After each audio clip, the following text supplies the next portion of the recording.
I think a lot of people, Dal, are going to jump immediately to agree with you. So just lay out your case, if you like. Why is having Bobbies on the beat better? Well, it's common sense. If you look at the number of police officers, over 20,000 police officers have been reduced in the last 10 years. We've seen violent crime go up. In London, over 101 murders already. We're only in August. You've seen crime increase. And neighbourhood policing has borne the brunt of the cutbacks. So neighbourhood policing has been decimated. And crimes occur in neighbourhoods. They're solved in neighbourhoods. You want those links with the local community. You want that information, that intelligence there. And I, probably like most people, have suffered from some kind of cybercrime. Your account gets compromised. It's a regular thing. In fact, I don't know a single person who hasn't had that. And you need different type of skills to deal with cybercrime. It's not instead of, it's as well as. And we've seen confidence in policing falling in all across the country. Dal, I don't think anybody disagrees. If I can bring in Simon Cole, Chief Constable in Leicester. Simon, thank you for joining Good Morning Britain this morning. Facts are what Dal said. 20,000 less police officers, instigated by a woman who was Home Secretary and is now Prime Minister. Serious crime on the up. Yes, crime has changed, but surely the point Dal makes is the right one, that actually crime starts on the streets, and to have that presence is very, very important. Yeah, absolutely. A presence at a neighbourhood level is really important. You know, that's why there's still 16,000 officers doing that across the country, another 10,000 PCSOs. But also, what you've heard in that piece is there are 32,000 fewer people involved in policing than there were a decade ago. And that's a challenge for chief constables, it's a challenge for police and crime commissioners. So we're trying to strike a balancing act at the same time as you've seen a growth in things such as child sexual exploitation. So, you know, the industries referred to the National Crime Agency 83,000 instances of child sex exploitation last year. That's a 700% increase. So, as I think Dal said, we need to be able to do both. But we're trying to do both in an environment where we've got a growing population and a reducing policing population. And that's a challenge, and it means it's a balancing act and it's about prioritisation. So a challenge for you, some could argue an almost impossible job for you, and you have to stay positive about it. But isn't the truth, if you were really asked, you would rather have more people on the street? It's just you haven't got the money. Well, I think every chief in the country would want more resources. I'd be no different.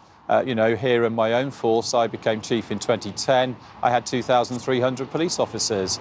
I'm now trying to build back up to 1,800. That's a significant reduction. It means we have to do things differently, and a presence on the street is part of what we've had to change. That's had to be more focused, targeted on hotspot areas, targeted on offender management.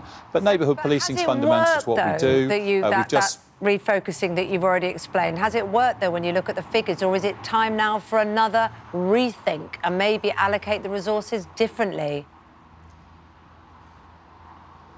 Well, I think within the resources we've got, then there's a complex set of things to deal with, which ranges from terrorism, where, again, neighbourhood teams have a role, but so do people looking at what's going on in the cyber world, through to antisocial behaviour, where neighbourhood teams are absolutely fundamental. And we shouldn't forget in all of this, of course, our 24/7 response, which is the absolute core of what we do. So there is a balancing act to be struck between keeping people safe, keeping people safe online. Simon, can I just bring Dal back in?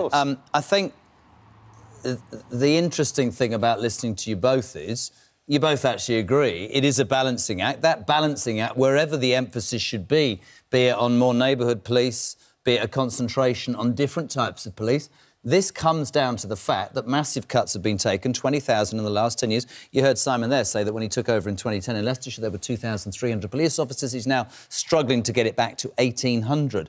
This comes from the higher. Shouldn't all the police forces and all the police chiefs and all the commentators been joining together to try and get more money for what is an essential part of this country, which is having a police force that's equipped to do the job it needs to do? Yeah, I think you're absolutely right. I mean, what I would like to see is the leadership in the police actually being more robust about asking for resources. I'm not seeing that at the moment. And Simon's been very diplomatic about the fact that he has to be. Yeah, he? I mean, I know Simon. He's got a very, very good reputation for the work he does in Leicestershire. But I think the reality of the situation is, if you listen to the Police Federation, if you listen to grassroots officers, they will say, look, we're burning both ends of the candle. We haven't got enough resources. We're struggling. We have people leaving. And communities, the neighbourhood policing has just been decimated. It's been absolutely destroyed. It's about balance, though, isn't it, Kate? There's a statement, by the way, from the Home Office. They said that decisions about frontline policing and how resources are best deployed are the chief constables and democratically accountable police and crime commissioners. Does that put it straight back on to people like you, Mr. Cole, that they've given you the budget and also the decision on how to spend it, and therefore the responsibility? Absolutely, and I accept the responsibility, but I'm accepting the responsibility with £38 million less than I had when I took up the responsibility. I don't mind that. There's lots that is really positive going on, particularly in neighbourhood teams, but it is a challenge, and I would just agree quite strongly with what Dal said there. You know, one of my worries is that we're burning out people because the workloads have gone up. You know, if you've got to share your work out between 120,000 people, where you used to share it between 140,000, that can only mean workloads go up. Simon, so there's a real challenge. Just to finish this, because Dal and you again are agreeing, and we have to move on. You just said a £38 million decrease since you took the job, and you said, I don't mind that. Dal's saying, surely, it's unfair. You should mind. I'm not having a go. You should mind. It's unfair of the government to say, by the way, there's 38 million cuts, go and do your job, and if you get it wrong, we'll slag you off, right? You should all care that that's not enough money and join together and be saying to the government, we can't provide what you want unless you give us more money. Yeah. I said I don't mind accepting the responsibility, but I'm accepting that with less money.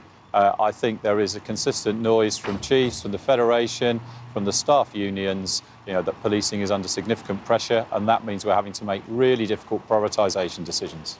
Well, you all do great work in my book. I guess what I know people at home will be thinking is they'd like you to have more money to do it with. Absolutely. Good to speak to both of you this morning. Thank We're you, running gentlemen. a Twitter poll on this one, haven't we? We have indeed. We asked, do we need more Bobbies on the beat? An overwhelming 95% of people watching GMB said, yes, we do need more Bobbies, and only 5% said, no, we do not, which perhaps tells us everything.